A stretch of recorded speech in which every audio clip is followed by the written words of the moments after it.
Hello students. Previous video में we were discussing about Helmholtz equation in circular cylindrical coordinates, है ना। हमने शुरू कर दिया था इसको और हमने इसका बेसिक कंसेप्ट जो है वो देख लिया था कि इसकी शुरुआत कहाँ से होती है और क्यों हमें हेल्महोल्ट्ज़ इक्वेशन की ज़रूरत पड़ती है। अब हेल्महोल्ट्ज़ इक्वेशन कैसे निकालते हैं वो अपने सिलेबस में नहीं है, लेकिन हेल्महोल्ट्ज़ इक्वेशन का यूज़ ज़रूर है, ठीक है। तो हमें यही देखना है कि हेल्महोल्ट्ज़ इक्वेशन को हम कैसे सॉल्व करेंगे, राइट। और इसमें हमने देख लिया था कि ये जो इक्वेशन हमें दिख रही है, नंबर 1 डाल देते हैं उसको, इक्वेशन 1, ये क्या कहलाती है? हेल्महोल्ट्ज़ समीकरण कहलाती है, ठीक है। इसमें हमने बाकी सारे जितने भी हमारे ज़रूरी कॉन्स्टेंट्स हैं उनके बारे में भी डिस्कस कर लिया था। अच्छा, इसके बाद जो है, हाँ, ये हमने देख लिया था कि जो थोड़ा सा हमारा जो सिलेंड्रिकल कोऑर्डिनेट सिस्टम है थोड़ा सा रिकॉल हो गया था कि उसमें रो फाई जेड कोऑर्डिनेट्स होते हैं। जेड किसको बताता है, रो किसको बताता है, फाई किसको बताता है, ठीक है। अच्छा, मैं कह रही थी आपको कि जो डेल्टा टू प्लस के स्क्वायर साई है, जो डेल्टा टू है लाप्लास ऑपरेटर ही है, लेकिन अंतर क्या है, हमें यहाँ पर इसे किस में लेना है, कार्टेशियन फॉर्म में ना लेकर के सिलेंड्रिकल फॉर्म में लेना है, ये आपको ध्यान रखना है, ठीक है। सिलेंड्रिकल फॉर्म में हमें लाप्लास ऑपरेटर को लेना है और यहाँ पे इसको आपको याद रखना है, ठीक है। तो मैं थोड़ा सा बता देती हूँ, 1/रो del by del rho del by del rho, है ना, एक तो ये पार्ट है। दूसरा है 1/रो square delta two by del phi square, ठीक है। फिर है delta two by del Z square. तीन ही तो कोऑर्डिनेट होते हैं, रो फाई और जेड, उनकी फॉर्म में ये लाप्लास ऑपरेटर है, ठीक है। इसकी वैल्यू मैं रख रही हूँ यहाँ पर और हम आप आगे का इसका सोल्यूशन कर रहे हैं, ठीक है। चलो, देयरफॉर रख रही हूँ मैं 1/रो del by del rho del, अब ये साई अंदर इसके साथ मल्टीप्लाई हो जाएगा, राइट। तो del psi by del rho plus 1/रो स्क्वायर, है ना। अच्छा, एक चीज़ और, यहाँ पे इसको ऐसे लिखेंगे, ठीक है। 1/रो square delta two psi by del phi square plus delta two psi by del Z square, है ना। और साथ में k square psi is equal to 0। K कैसा है, स्मॉल में है, ठीक है। चलो, ये हमारे पास इक्वेशन आ गई, इसको मैंने नाम दे दिया इक्वेशन नंबर 1। हमें अब क्या करेंगे, चरों के पृथक्करण की विधि या method of separation of variable लिख करके चलेंगे। अब यहाँ पर ये जो साई है, ये साई फंक्शन है और ये साई किस किस का फंक्शन होगा, रो फाई और जेड का, तीनों का फंक्शन होगा, ठीक है। तो हमने क्या लिया, साई किस किस का फंक्शन है, रो फाई और जेड का, यानी कि साइज फंक्शन ऑफ रो फाइज, क्योंकि हम किस में सॉल्व करना चाहते हैं, सिलेंड्रिकल कोऑर्डिनेट सिस्टम्स में करना चाहते हैं। सिलेंड्रिकल कोऑर्डिनेट सिस्टम में करने के लिए हमें तीनों का कोऑर्डिनेट मानना पड़ता है। जैसे कार्टेशियन में किया था तो एक्स वाई जेड का फंक्शन माना था, ठीक है। अब ये जो साई है इसको हम तीन फंक्शंस के रूप में लिख सकते हैं। एक तो है कैपिटल आर, जो कि किसका फंक्शन है, रो, क्योंकि रो किसको बता रही है, रेडियस को ही तो बता रही है, सिलेंडर की रेडियस को बता रही है। दूसरा है हमारे पास फाई, इसको आप ऐसे लिख लीजिए कैपिटल फाई की फॉर्म में, है ना। ये फाई जो है ये केवल किसका फंक्शन है, फाई का। और एक है हमारे पास जेड, जो कि जेड का फंक्शन है। तो हमने एक फंक्शन फाई जो कि तीनों का फंक्शन था, रो फाई जेड, उसको इस तरीके से तीन पार्ट्स में डिवाइड किया कि उसका एक पार्ट सिर्फ रो यानी कि रेडियस का फंक्शन है, दूसरा पार्ट फाई का फंक्शन है और तीसरा केवल जेड का फंक्शन है। समझ में आ गई। तो ये हो गई मेरे पास इक्वेशन नंबर, इसको 2 डाल दो और ये हो गई हमारे पास 3, ठीक है। हम यूज़ करेंगे method of separation of variable हमेशा की तरह, ठीक है। तो हम क्या करेंगे, 3 को किस में रख रही हूँ मैं, 2 में रख रही हूँ, तो 1/रो, ठीक है, डेल बाई डेल रो और साथ में रो और डेल बाई डेल रो। अब आप यहाँ पर क्या लिखोगे, आर फाई और जेड, तीनों ही तो लिखोगे, ठीक है, प्लस 1/रो square delta two by del phi square और साथ में आर फाई और जेड।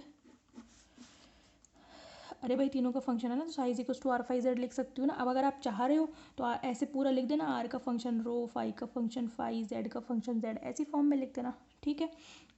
फिर आगे आ जाएगा delta two by del Z square और साथ में आ जाएगा आर फाई कैपिटल और जेड इज इक्वल्स टू 0। समझ में आ गई बात आपको। क्या करते हो आप, ये रो का फंक्शन केवल कौन है, आर है, फाई जेड को हम बाहर ले लेंगे।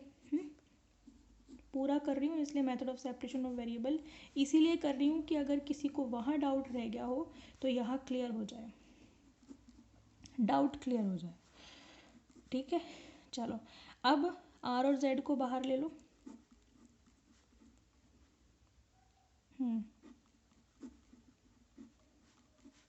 इधर किसको बाहर लोगे, अरे भाई किसको बाहर लोगे, आर और फाई को।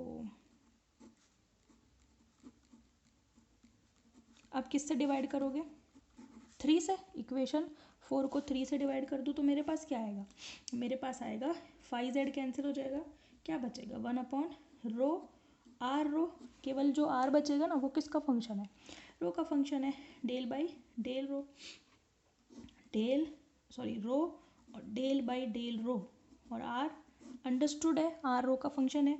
आप चाहो तो अंदर बता दो थोड़ा सा, क्योंकि अब तो एक ही है, यहाँ पे 3 थे, तीनों को लिखते तो कन्फ्यूज़न बढ़ता, इसलिए नहीं लिखा, क्योंकि हम ऊपर बता चुके हैं कौन किसका फंक्शन है।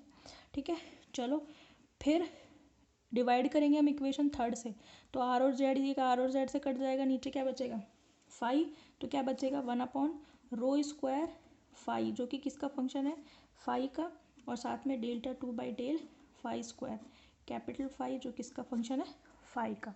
ठीक है, फिर आर और 5z से डिवाइड करोगे तो आर 5 कट जाएगा, क्या बचेगा z बचेगा 1/कैपिटल Z, जो केवल z का फंक्शन होगा, डेल्टा 2/डेल Z², capital Z small z का फंक्शन है, इज इक्वल्स टू 0।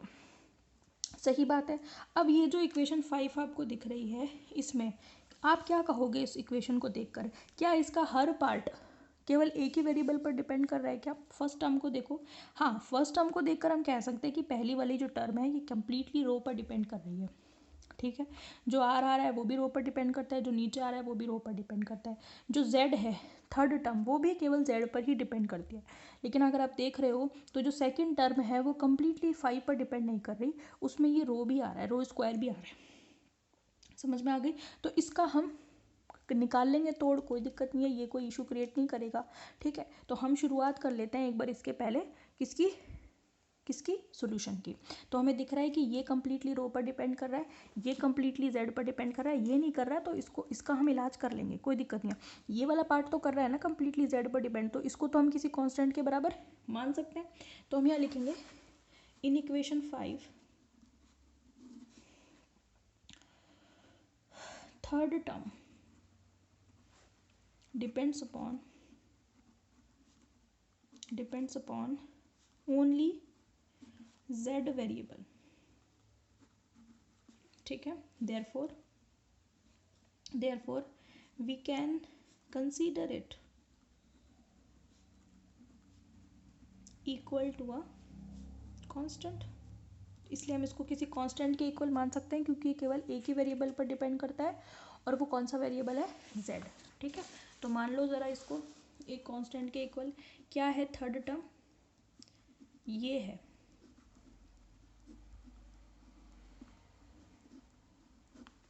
मैंने कांस्टेंट क्या मान लिया -β²। ठीक है, आप अल्फ़ा मान लो, हाँ लेकिन नेगेटिव में ही मानना, ऐसा कोई इशू नहीं है कि इसको आप बीटा ही मानो, अल्फ़ा मान लो भाई, क्या समस्या है, हाँ लेकिन नेगेटिव के साथ ही मानना है। अब ये हमारी बाउंडेशन हो गई, ज़रूरत हो गई। ठीक है, चेक किया हुआ सॉल्यूशन है, तो इसको हम नहीं छेड़ेंगे। समझ में आ गई बात? ठीक है, माइनस भी एक कांस्टेंट में ही इंक्लूड है। ठीक है, समझ में आ गई, इस बारे में बहस नहीं होगी अब। चलो अब सॉल्यूशन कैसे करना है? अरे भाई सॉल्यूशन करने में क्या दिक्कत है, हम तो सेकंड ऑर्डर की डिफरेंशियल इक्वेशन पहले सॉल्व कर चुके हैं। क्या लिख सकते हैं हम इस इक्वेशन को, क्या ऐसे लिख दें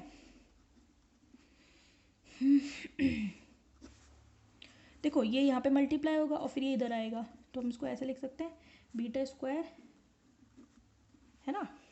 इसको देखने में दिक्कत आ रही है तो ऐसे सिंपल फॉर्म में लिख लो, घबराते क्यों हो, ये लो, ऐसे भी तो लिख सकते हैं। तो ये दिखने में थोड़ी अच्छी लग रही है, क्योंकि इसमें और इसमें फ़र्क ही क्या है, केवल मैंने ब्रैकेट में जेड नहीं लिखा बस। ठीक है, अंडरस्टूड है, नहीं भी लिखोगे यहाँ पे तो कोई दिक्कत नहीं है, ऊपर आपने बता दिया। ठीक है, इसका सोल्यूशन क्या आएगा, अब मैं इसके डिटेल सोल्यूशन में नहीं जा रही हूँ। CF/PI क्या होता है मैं बता चुकी हूँ, CF कैसे निकालोगे उतना तो निकाल ही सकते हो ना। CF में आपको 2 रूट्स मिलेंगे, वो कैसे मिलेंगे, इमेजिनरी मिलेंगे या फिर आपको रियल मिलेंगे। ऑब्वियस सी बात है, उधर लेके जाओगे तो इमेजिनरी मिलेंगे, तो इसके जो सोल्यूशन लिखेंगे हम साइन और कॉस की फॉर्म में लिखेंगे, ना कि हाइपरबोलिक फंक्शंस की फॉर्म में। ठीक है, तो सोल्यूशन क्या आएगा इसका, सोल्यूशन किसका आएगा जेड का, जो किसका फंक्शन है स्मॉल जेड का, तो स्मॉल जेड की फॉर्म में आएगा। तो मैंने कांस्टेंट मान लिया, कांस्टेंट तो कुछ भी मान सकते हो आप। ठीक है, चलो वहाँ पे हमने C1 मान लेते, यहाँ पे A1। ठीक है, A1 ले लेते हैं और साथ में sine βz plus B1 cos βz। Z. Beta क्यों आया, क्योंकि बीटा कांस्टेंट है, तो यही पर्टिकुलर रूट आएगा। किसकी फॉर्म में आएगा, जेड की फॉर्म में ही तो आएगा, जेड का फंक्शन है इसलिए। साइन कॉस की फॉर्म में इसलिए आएगा क्योंकि इमेजिनरी सॉल्यूशंस आएंगे, इमेजिनरी रूट्स आएंगे। समझ में आ गई। तो ये मेरे पास हो गई इक्वेशन नंबर 6। समझ में आ गई बात आपको।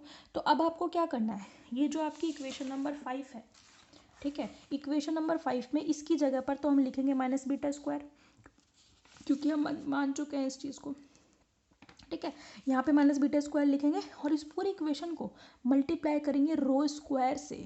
उससे क्या हो फ़ायदा होगा, उससे ये फ़ायदा होगा कि ये रो स्क्वायर से रो स्क्वायर कैंसिल हो जाएगा। इसी का तो इलाज करना था भाई, बटे में रो स्क्वायर आ रहा है, मल्टीप्लाई कर दो ना, हट जाएगा वो। तो फिर जो पूरी टर्म बचेगी फाई की फंक्शन बचेगी।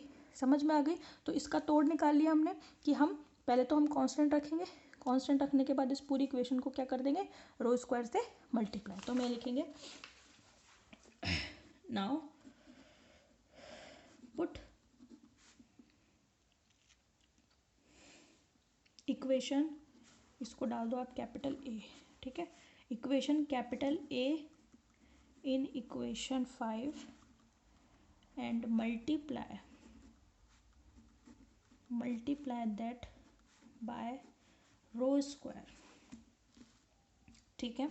तो जरा रखो उसकी जगह पर, किसकी जगह पर, इसकी जगह पर, ठीक है। पूरी इक्वेशन को रो स्क्वायर से मल्टीप्लाई करोगे तो रो से रो एक कैंसिल हो जाएगा, एक रो बच जाएगा। तो क्या आएगा मेरे पास ये आएगा rho upon r rho del by del rho अरे भाई rho del r by del rho, ठीक है। इधर रो स्क्वायर से ऊपर नीचे मल्टीप्लाई करूंगी तो मैं ये हट जाएगा, ये लो हमारा कांटा हट गया, ठीक है। फिर इधर क्या लिखेंगे, माइनस बीटा स्क्वायर, ठीक है। अच्छा एक चीज़ अपना रह गया ना, ये तो रह गया अपना के स्क्वायर साई, है ना, इस पर मेरा ध्यान नहीं गया, प्लस के स्क्वायर साई भी आएगा। तो वो फिर क्या है, देखो हमने आर फाई जेड से मल्टीप्लाई किया ना, मतलब आर फाई जेड रखा, तो ये साई की जगह पर आर फाई जेड रखेंगे अपन। तो हमारे पास क्या आएगा, के स्क्वायर, हमारे पास ऐसे आएगा देखो, प्लस के स्क्वायर और आर, है ना, और फाई और जेड कैपिटल में। फिर हमने उससे जब डिवाइड कर दिया तो सिर्फ मेरे पास के स्क्वायर ही बचेगा, यहाँ पे बचेगा कि नहीं बचेगा, है ना, ये टर्म रह गई थी लास्ट वाली। फिर ऐसे इधर भी मेरे पास सिर्फ के स्क्वायर ही बचेगा, ठीक है। ये करेक्शन कर लेना आप, ध्यान आ गया मेरे को, ठीक है। अब देखो क्या कर रहे हैं हम, रो स्क्वायर से मल्टीप्लाई कर दिया तो ऊपर केवल एक रो बच गया, इधर रो स्क्वायर से रो स्क्वायर हट गया और इधर मैंने माइनस बीटा स्क्वायर रख देना है, ठीक है। तो मेरे पास के स्क्वायर ऑलरेडी है, माइनस बीटा स्क्वायर मैंने उसकी जगह पर रख दिया, तो मैं उसको के स्क्वायर माइनस बीटा स्क्वायर लिख सकती हूँ ना। और मल्टीप्लाई हमने किससे किया है, पूरी इक्वेशन को रो स्क्वायर से, इसके साथ भी आ गया रो स्क्वायर, सही है। अब हमारी इक्वेशन बैलेंस्ड है कम्प्लीटली, ठीक है। चलो अब जो ये सेकेंड टर्म है ये कम्प्लीटली 5 पर डिपेंड करती है, तो हम इसको किसी कांस्टेंट के बराबर मान लेंगे, इक्वेशन नंबर 6। तो इसमें यहाँ पे आप ऐसे स्टेप बाय स्टेप रखते चलेंगे, करते चलेंगे, यहाँ पर ये तरीका रहेगा।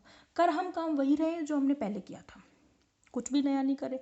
वहाँ पर हमने एक साथ सबको अलग अलग कांस्टेंट के बराबर मान के सॉल्व करके फिर किया था, यहाँ पर हम एक एक करते जा रहे हैं फिर कर रहे हैं, ठीक है। चलो now this in this equation second term is completely depends upon one variable phi, therefore क्या मानेंगे इसको, किसी कांस्टेंट के बराबर मान लो,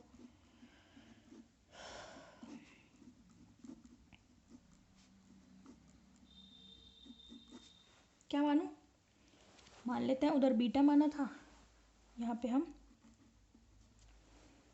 ठीक है, माइनस एन स्क्वायर, क्योंकि मैं आगे जाके न्यूमान फंक्शन के बारे में बताऊंगी जो एक नया फंक्शन है जो आपने नहीं पढ़ा, ठीक है। उसकी क्वालिटीज़ कुछ बेसल फंक्शन जैसी होती है, ठीक है, इसलिए मैंने यहाँ पे उसको एन दिखा दिया। बाकी यार अल्फ़ा भी मान सकते हो, ऐसा कोई इशू नहीं है।